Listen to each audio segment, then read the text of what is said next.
21শে জুলাই তৃণমূল কংগ্রেসের কাছে একটি আবেগের দিন। দিনটি শহীদ দিবস হিসাবে পালন করা হয়। 1993 সালে মমতা বন্দ্যোপাধ্যায়ের নেতৃত্বে পশ্চিমবঙ্গ যুব কংগ্রেস ভোটার কার্ডকে ভোটিং এর জন্য একমাত্র পরিচয়পত্রের দাবিতে কলকাতায় এক সমাবেশ করেছিল। তখন পশ্চিমবঙ্গ পুলিশ 13 জন ব্যক্তিত্বের গুলিবিদ্ধ করেছিল। প্রতি বছর 21শে জুলাই তারিখে তৃণমূল 1993 সালে গুলিবিদ্ধ 13 জন ব্যক্তিদের স্মৃতিতে ধর্মতলায় সমাবেশ আয়োজিত হয়, যা শহীদ দিবস নামে পরিচিত। তারই প্রস্তুতি হিসাবে রবিবার কালিয়াগঞ্জের ব্লক কিষাণ ক্ষেত মজদুর সংগঠনের সভার আয়োজন করা হয় স্টেশন সংলগ্ন ব্লক তৃণমূল কংগ্রেসের কার্যালয়ে।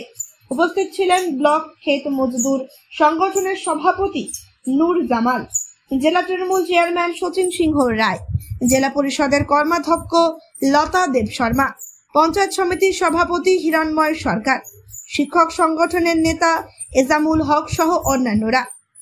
যাতে 21শে জুলাই শহীদ দিবস সাফল্যমণ্ডিত করতে কালিয়াগঞ্জ থেকে প্রচুর পরিমাণে কৃষকদের নিয়ে যাওয়ার তাই নিয়ে আলোচনা হয় এদিন। আজকে আমরা বৈঠক ডেকেছি প্রতি বছরের মতো 21শে জুলাই যে শহীদ স্মরণে আমরা কলকাতা ধর্মতলায় একটা বিশাল সমাবেশ হয়, সেই সমাবেশের প্রস্তুতি সভা হিসেবে আজকে তৃণমূল কিষাণ ক্ষেত মজদুরের তরফ থেকে আমরা একটা প্রস্তুতি সভার মিটিং ডেকেছি।